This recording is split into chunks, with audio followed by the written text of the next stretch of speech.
The gunshot that cracked through the morning air sent prairie dogs scurrying as Lillian Turner watched her father's bullet strike the weathered fence post dead center.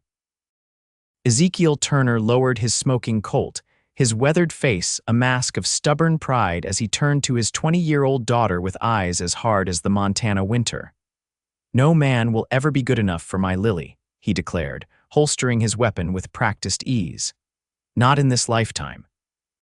Lillian brushed a strand of chestnut hair from her face, the warm June breeze of 1878 carrying the scent of wildflowers across their modest ranch. She'd heard this proclamation 100 times before, but today it stung more sharply than usual. "Papa, I'm not asking to run off with just anyone," she said, her voice steady despite the frustration bubbling beneath. "I'm simply saying that someday nothing," Ezekiel cut her off, adjusting his worn Stetson. "I've seen what becomes of girls who marry the first smooth-talking cowpoke who wanders through, widowed, penniless, or worse." His voice softened slightly as he placed a weathered hand on her shoulder. "Your mother would want better for you." Lillian swallowed the lump in her throat. Mentioning her mother, gone 5 years now to consumption, was Ezekiel's way of ending any argument. She watched as he strode toward the barn, his tall frame silhouetted against the vast Montana sky, and wondered if she was destined to remain on this lonely ranch forever, with only her father's bitterness for company. The Turner Ranch sat nestled in a valley 20 miles outside of Prosperity, a growing town that had sprouted up alongside the newly laid Northern Pacific Railroad. It wasn't much a modest 2-bedroom cabin, a sturdy barn, and enough grazing land for their small herd, but it was home. Ezekiel had built it with his own hands when he'd brought his bride west from Pennsylvania 15 years earlier, full of dreams that had slowly withered under the harsh realities of frontier life. Lillian made her way to the chicken coop, gathering eggs in her apron while considering her father's words. At 20, she was already older than many girls were when they married. The previous Sunday at church, Mrs. Holloway had not so subtly suggested she might become a spinster if she waited much longer. The thought made Lillian's chest tighten. It wasn't that she hadn't had suitors. Several local boys had come calling over the years, but Ezekiel had sent each one packing with thinly veiled threats. Even the banker's son, whom everyone considered quite a catch, had been dismissed as too soft-handed to be worthy of his daughter. By midday, Lillian had finished her chores and was preparing lunch when she heard the distant sound of hoofbeats approaching. Visitors were rare at the Turner Ranch, and unexpected ones even rarer. She wiped her hands on her apron and stepped onto the porch, shading her eyes against the sun. A lone rider approached, dust billowing behind his horse. As he drew closer, Lillian could make out a broad-shouldered man atop a magnificent chestnut stallion. He rode with the easy confidence of someone who had spent his life in the saddle. His dark brown hat was pulled low, shadowing his features until he drew rein at their gate and looked up. Lillian's breath caught. The stranger had the kind of face that belonged on the cover of one of those dime novels she occasionally indulged in: strong jawline, sun-bronzed skin, and eyes the color of a summer sky. He couldn't be much older than 25, but there was something in those eyes that spoke of experiences beyond his years. "Afternoon, madam," he called, his voice carrying a slight southern drawl. "Would this be the Turner place?" Before Lillian could respond, Ezekiel emerged from the barn, rifle in hand. "Who's asking?" he demanded, moving to stand protectively in front of his daughter. The stranger dismounted with fluid grace, leading his horse toward them but stopping at a respectful distance. "Name's Tucker Hayes," he said, removing his hat and revealing hair the color of sun-bleached wheat. "I've purchased the old Donovan property to the east. Thought I'd introduce myself to my neighbors." Ezekiel's posture relaxed slightly, though his eyes remained wary. "Donovan's been trying to sell that rock pile for years. What kind of fool would buy it?" Tucker Hayes smiled, the expression transforming his face from merely handsome to devastating. "The kind that sees potential where others don't, I suppose," he replied without a trace of offense. "The railroad's bringing more settlers every day. Good grazing land won't stay cheap for long."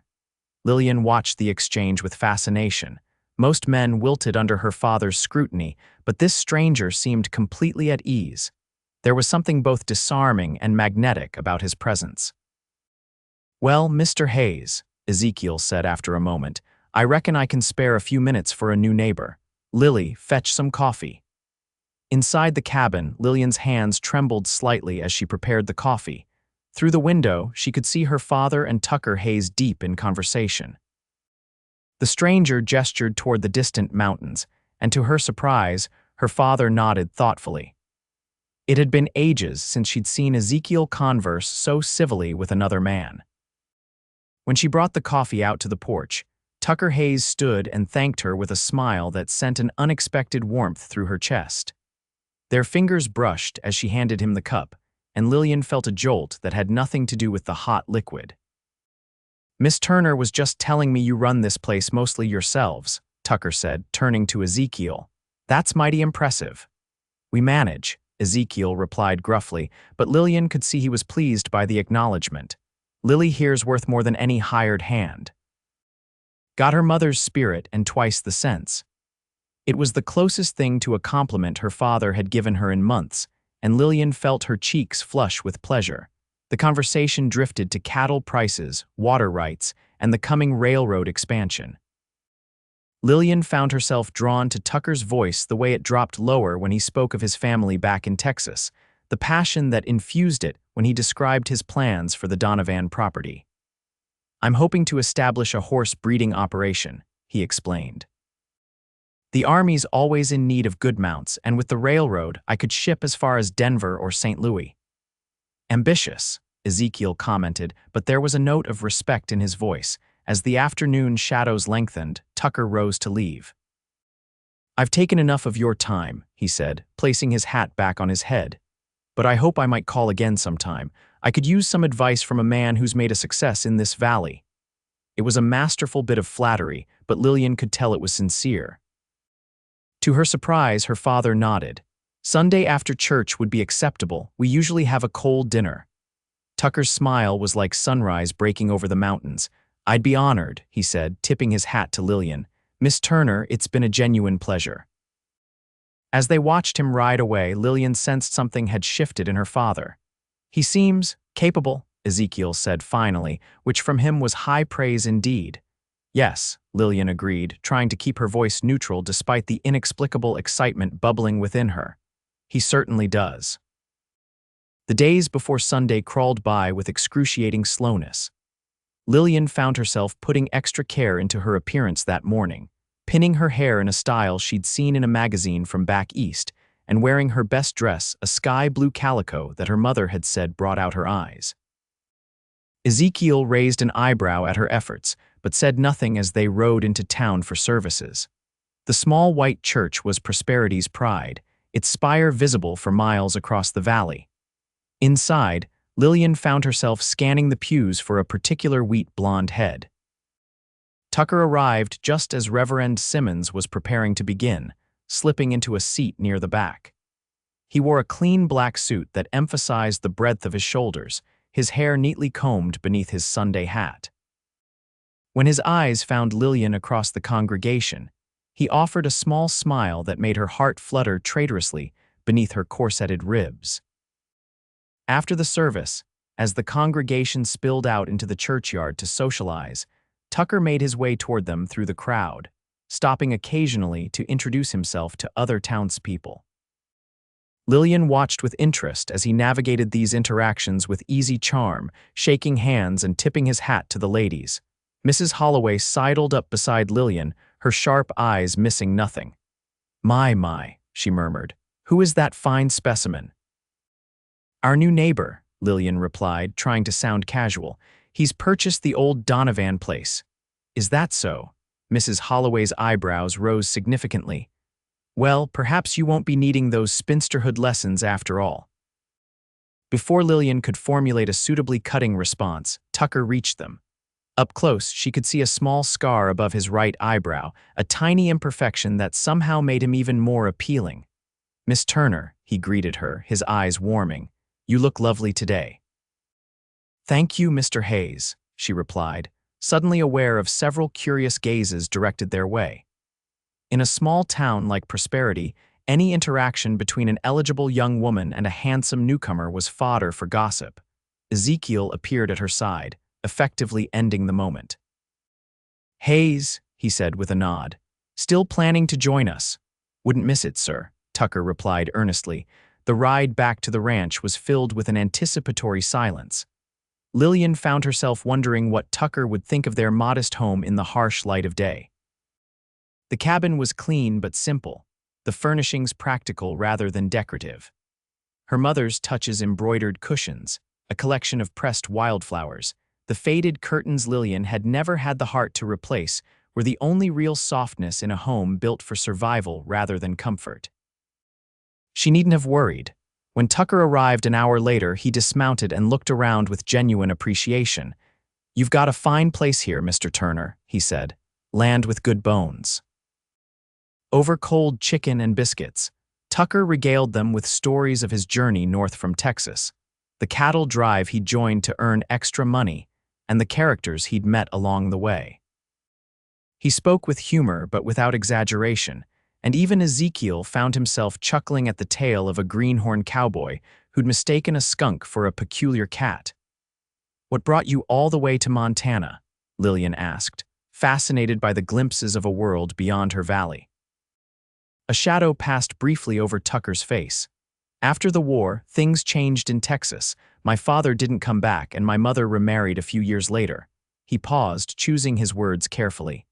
"My stepfather is a good man in his way, but we never quite aligned. When I turned 18, I decided it was time to make my own path." 7 years on the trail, Ezekiel said thoughtfully. "That's a long time for a young man to be without roots." Tucker nodded. "Yes, sir, it is. That's why when I saw the Donovan place, something just felt right. Like it was time to stop wandering." The conversation continued as they moved to the porch, where the lengthening evening shadows provided relief from the summer heat. Lillian brought out coffee and the apple pie she'd baked that morning, watching with pleasure as both men devoured it appreciatively. As the sun dipped toward the horizon, Tucker reluctantly rose to leave. "I've got work waiting at my place," he explained. "Fences don't mend themselves." "Speaking of which," Ezekiel said, "I noticed your north boundary line could use some attention. Wouldn't want your stock wandering onto Blackwell's property. He's quick with a branding iron on strays." Tucker nodded seriously. "I'll see to it first thing tomorrow. Much obliged for the warning." "I could show you exactly where the trouble spots are," Lillian suggested impulsively. "Save you some time searching." Ezekiel shot her a sharp look, but Tucker replied smoothly, "That's mighty kind, but I wouldn't want to take you away from your responsibilities here." He turned to Ezekiel. "Unless you could spare her for an hour or so, sir, an extra set of eyes would be helpful." Lillian held her breath as her father considered this. Finally, he nodded curtly. "Be here by 8. She can ride with you until noon, not a minute longer." Tucker's smile was like sunshine breaking through clouds. "Yes, sir, I'll have her back safe and sound." After he'd gone, Lillian expected a lecture from her father about propriety and caution. Instead, Ezekiel merely studied her face for a long moment before saying, "He's not like the others." It wasn't clear whether this was a compliment or a warning. Perhaps it was both. True to his word, Tucker arrived precisely at 8 the next morning. He'd brought a gentle-looking mare for Lillian to ride, already saddled and ready. "Hope you don't mind," he said. "Thought you might prefer her to riding double." The thoughtfulness of the gesture wasn't lost on Lillian or on Ezekiel, who nodded approvingly after checking the mare's tack himself. "Noon," he reminded them firmly. "Not a minute later." The morning was glorious, the kind that made the hardships of frontier life seem worthwhile. As they rode eastward toward the Donovan property, Lillian felt a sense of freedom she rarely experienced. The mare, whose name was Penny, responded to the lightest touch, clearly well-trained and good-natured. "She's lovely," Lillian commented as they crested a rise overlooking a meandering creek. "Where did you find her?" "Brought her up from Texas," Tucker replied, patting his own mount's neck affectionately. "She and Ranger here are the start of my breeding stock. Penny's got the sweetest temperament of any horse I've ever known." They reached the boundary line between the Turner and Donovan properties, marked by a creek and a line of weathered fence posts with sagging wire. Tucker dismounted to examine the fence, and Lillian did the same, grateful for the chance to stretch her legs. "Your father was right," Tucker said, testing a post that wobbled alarmingly. "This won't keep a determined cow in, let alone out. The Donovans let things go after their son died at Antietam," Lillian explained, running her hand along the rough wood. "Mr. Donovan's heart wasn't in ranching after that," Tucker nodded soberly. "War takes more than just the men who don't come home. It takes pieces of those left behind, too." There was something in his voice that made Lillian look at him more closely. "Did you serve?" He shook his head. "Too young. I was only 12 when it ended, but my father and 2 uncles weren't so fortunate." He straightened, clearly wanting to change the subject. "Mind holding these posts steady while I check how deep they're set?" They worked together companionably for the next hour, Lillian showing Tucker where the fence line ran and pointing out the places that had suffered the most neglect. He took notes in a small leather-bound book, occasionally sketching quick diagrams of repairs he planned to make. "You've got a good eye for this," he commented after she'd suggested a more efficient way to redirect the fence around a rocky outcropping. "Most ladies I know wouldn't give a fence post a second thought." "Most ladies you know probably didn't grow up on a ranch with only their father for company," Lillian replied, surprising herself with her candor. "After Mama died, I had to learn everything I could to keep this place running. He took it hard." Tucker's expression softened with understanding. "Loss changes people," he said quietly, "sometimes makes them hold tighter to what remains." The simple insight into her father's overprotectiveness made Lillian's throat tighten with emotion. "Yes," she managed, "I believe it does." By the time they finished surveying the boundary, the sun had climbed high in the sky. They stopped by the creek to water the horses and share the lunch. Lillian had packed bread, cheese, and apple slices wrapped in a clean cloth. Sitting on a flat rock beside the burbling water, Lillian found herself stealing glances at Tucker as he gazed thoughtfully across the landscape. There was something about the way he inhabited the space around him, confident but not arrogant, strong but not intimidating, that made her feel both safe and exhilarated in his presence.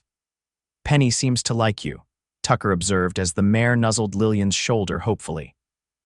"She doesn't take to just anyone like that. I've always had a way with animals," Lillian replied, offering the horse the last bit of her apple. "They're often easier to understand than people." Tucker smiled. "I know what you mean, though I'm finding some people easier to understand than others." His blue eyes met hers with an intensity that made her pulse quicken. The moment stretched between them, filled with unspoken possibilities, until the distant church bell in Prosperity told the hour. "Noon already," Tucker said, reluctantly getting to his feet. "Better get you back before your father comes looking for us with that rifle of his." The ride back to the Turner Ranch seemed much shorter than the journey out. As they approached, Lillian saw her father watching from the porch, his stance relaxing visibly when he spotted them. "Right on time," Ezekiel noted as they dismounted. "Find those trouble spots." "Yes, sir," Tucker replied. "Your daughter was an excellent guide. I've got a good idea of what needs doing now." Ezekiel nodded, apparently satisfied, staying for dinner. He asked gruffly, which from him was practically an effusive invitation. Tucker looked surprised but pleased. "I'd be honored, but I've got supplies coming into town this afternoon." "Rain check, Friday," Ezekiel said decisively. "Lily makes a fine stew." As Tucker prepared to leave, he turned to Lillian. "Thank you for your help today, Miss Turner. It was enlightening." There was a warmth in his voice that suggested he meant more than just the fence line survey. Lillian felt her cheeks flush. "You're welcome, Mr. Hayes, anytime." She watched him ride away, aware of her father's scrutinizing gaze. When she turned, Ezekiel was studying her with an unreadable expression. "He's different," she said, echoing his words from the previous day. Ezekiel merely grunted and headed toward the barn, but Lillian noticed he didn't disagree. The days that followed took on a new rhythm. Tucker became a regular visitor at the Turner Ranch, often arriving in the late afternoon to help with chores or share a meal. Sometimes he brought small gifts, a bag of peppermint sticks from the general store, a book of poetry he thought Lillian might enjoy, a new latch for their chicken coop that he'd forged himself. Ezekiel watched these developments with wary acceptance. He remained protective but no longer hostile, and on several occasions, Lillian overheard the two men discussing plans to help each other during the upcoming harvest. It seemed Tucker Hayes had accomplished the near impossible. He'd earned Ezekiel Turner's respect. As June gave way to July, Lillian found herself thinking about Tucker at odd moments throughout her days, wondering what he'd think of the wild strawberries she'd discovered, imagining his reaction to the foal born to their old mare, composing things she might say to him the next time they met. At night, she dreamed of blue eyes and gentle hands. It was on a sweltering afternoon in mid-July when everything changed. Lillian was hanging laundry when she heard rapid hoofbeats approaching. Tucker appeared around the bend in the road, riding hard, his expression urgent. Her heart seized with immediate fear. "What's happened?" she called as he reined in sharply. "Fire," he replied grimly, dismounting. "Lightning strike in the north pasture. Your father's already there with some men from town, but it's spreading fast toward the dry creek bed." Without hesitation, Lillian ran for the barn, Tucker close behind. Within minutes, they had loaded burlap sacks, shovels, and water barrels onto the wagon.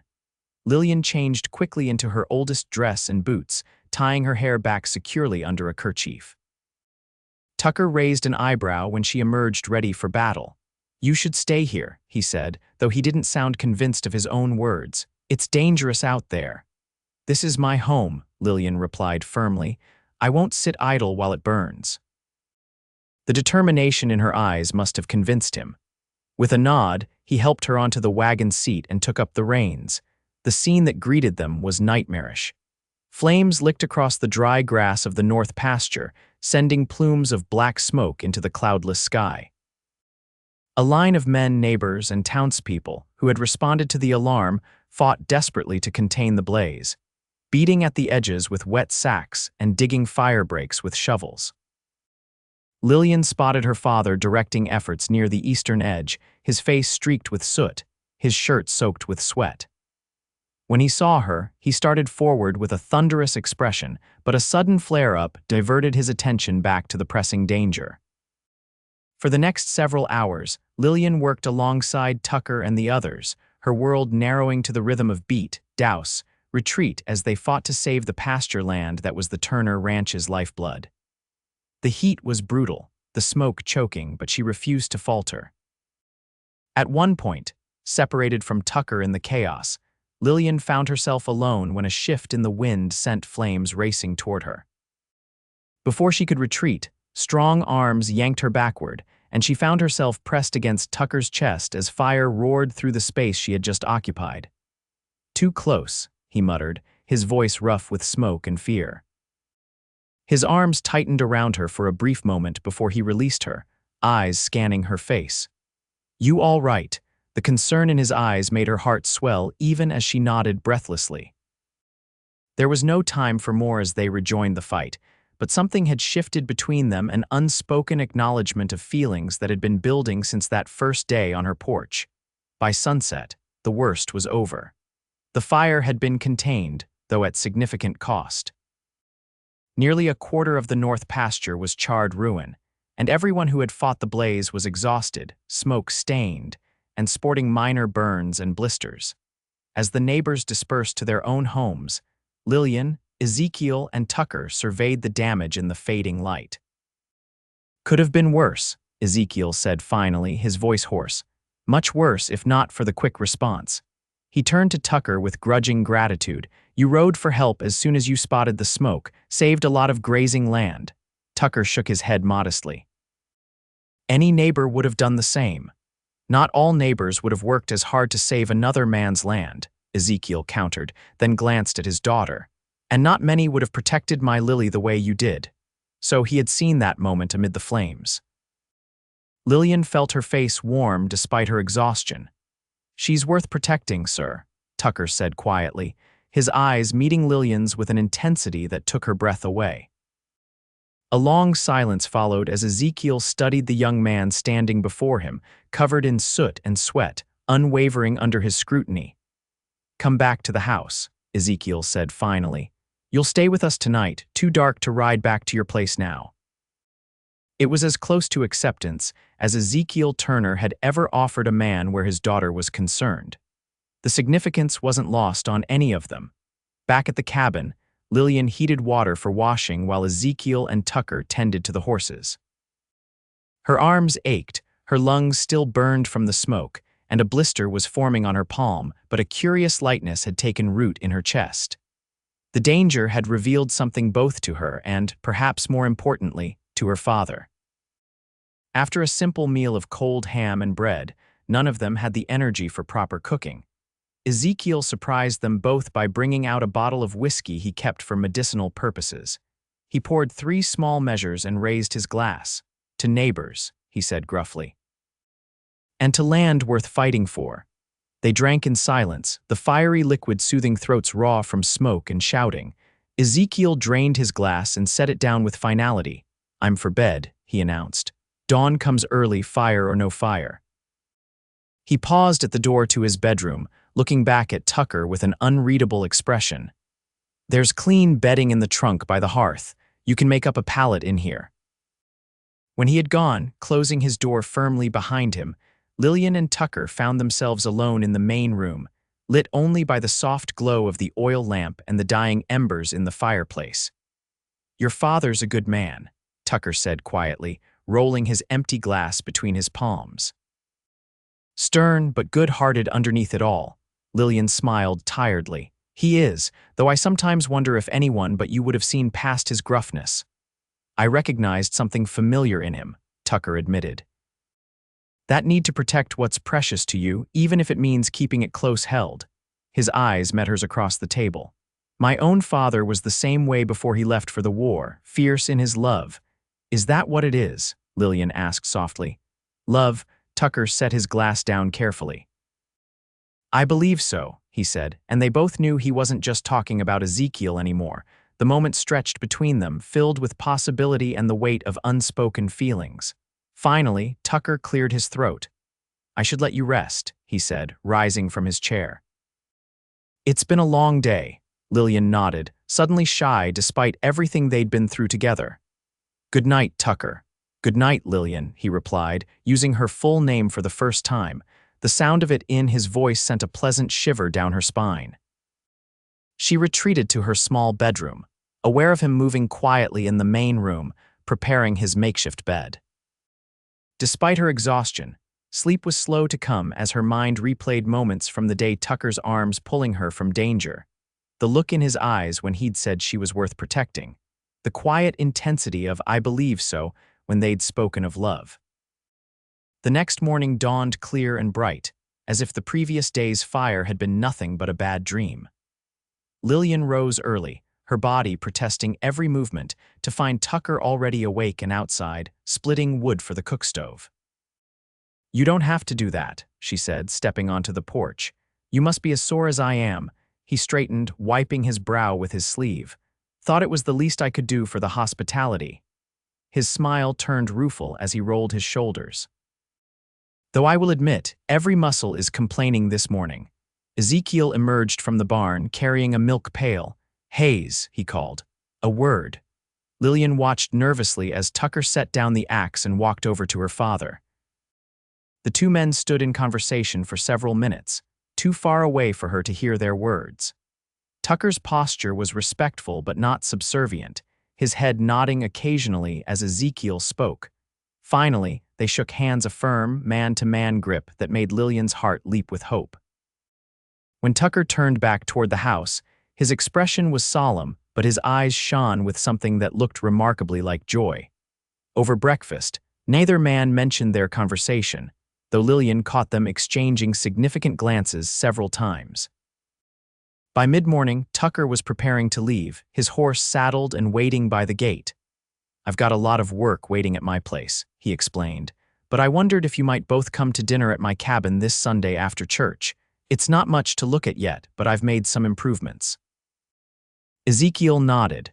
"We'll be there," he said, then added gruffly, "Lily, walk Mr. Hayes to his horse. I need to check on that heifer." As soon as her father was out of earshot, Lillian turned to Tucker with raised eyebrows. "What did he say to you this morning?"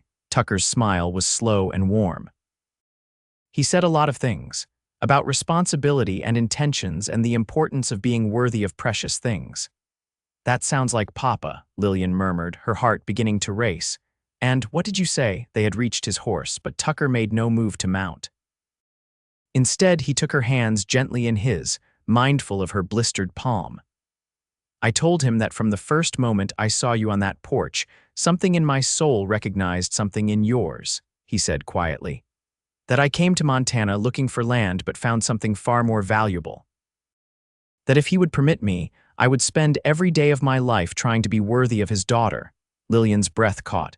And he said I had 6 months to prove myself, Tucker replied with a wry smile, but he didn't forbid me to court you, which I count as a victory. Joy bubbled up inside her like a spring. 6 months isn't so very long, she said, squeezing his hands. Tucker's expression grew serious. Lillian, I need you to know I don't have much yet. The Donovan place needs work, and it'll be a year or more before the horse breeding operation turns a profit. I can't offer you luxury or ease. Do I strike you as a woman who needs luxury? Lillian asked, raising her chin. I want a partner, Tucker, someone to build a life with side by side. The look he gave her then was so full of tenderness it made her heart ache. In that case, he said softly, I believe we want the same things. He raised her uninjured hand to his lips, pressing a gentle kiss to her knuckles. Sunday, he promised, reluctantly releasing her hand and mounting his horse. Lillian watched him ride away, a curious certainty settling in her chest. Something fundamental had shifted, like the earth finding a new axis around which to turn. Her father might have declared she'd never wed, but the universe, it seemed, had other plans. The next 6 months passed in a blur of seasons. Summer's heat gave way to autumn's golden splendor, which in turn surrendered to winter's icy grip. Through it all, Tucker Hayes proved himself to be everything he had promised and more. He helped the Turners bring in their harvest, repaired their barn roof before the first snow, and supplied them with venison when game grew scarce in January. In return, Ezekiel taught him the peculiarities of Montana ranching, while Lillian helped make his cabin more of a home, sewing curtains for his windows and teaching him to make proper biscuits. Their courtship unfolded naturally, like a flower turning toward the sun. They shared books and dreams, worked side by side, and gradually learned each other's hearts. Tucker spoke of his hopes for his horse-breeding business, and Lillian confessed her secret wish to someday visit the ocean her mother had described from childhood memories. Ezekiel watched it all with grudging approval, his protective instincts gradually softening as he witnessed Tucker's steadfast character and genuine love for his daughter. By December, he was inviting Tucker for dinner 3 times a week without prompting, and the two men often sat by the fire afterward, discussing cattle and horses while Lillian mended or read nearby. It was on a crisp January evening, exactly 6 months after the fire that had brought them together in shared purpose, that Tucker arrived at the Turner ranch looking uncharacteristically nervous. He had bathed and dressed in his best clothes despite the bitter cold and carried a small wooden box in his gloved hands. Lillian met him at the door, immediately sensing that something important was about to happen. Tucker, is everything all right? Better than all right, he assured her, though his smile was tense. Is your father home? Ezekiel appeared behind her, eyebrows raised at Tucker's formal appearance. Hayes, he greeted him, you're looking mighty proper for a regular Tuesday. Yes, sir, Tucker replied, removing his hat. I was hoping I might have a word with you, in private. Understanding dawned in Ezekiel's eyes. He nodded once, gesturing toward his bedroom, which doubled as his office. Come on, then. The door closed behind them, leaving Lillian standing in the main room, her heart pounding like a wild thing in her chest. She moved mechanically to the stove, checking on the stew she'd prepared, though her mind was far from cooking. It seemed an eternity before the bedroom door opened again. Her father emerged first, his weathered face solemn but his eyes suspiciously bright. He walked directly to Lillian and took her hands in his. Your mother would be proud of the woman you've become, he said gruffly, and she would approve of the man you've chosen, as do I. With that unprecedented declaration, he kissed her forehead and strode out the front door, leaving her alone with Tucker, who stood in the bedroom doorway looking simultaneously terrified and elated. He said yes, Tucker said simply, crossing the room to her in 3 long strides. 6 months to the day, and he said yes. Lillian's vision blurred with tears of joy. Yes to what exactly, she asked, needing to hear the words. Tucker took her hands, just as he had that day after the fire. This time he sank to one knee before her, looking up with eyes full of love and certainty. Lillian Turner, he said, his voice steady despite the emotion behind it.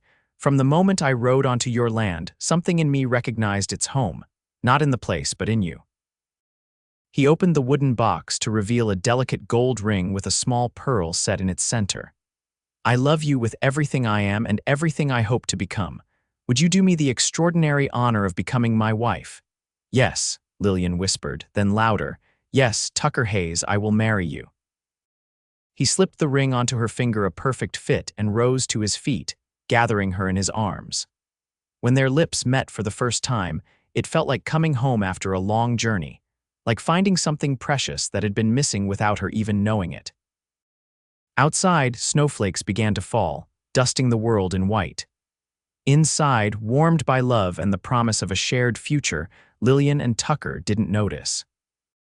They were too busy beginning the rest of their lives together, defying a father's proclamation with the strength of a love neither had expected but both had found, against all odds, in the wild heart of Montana.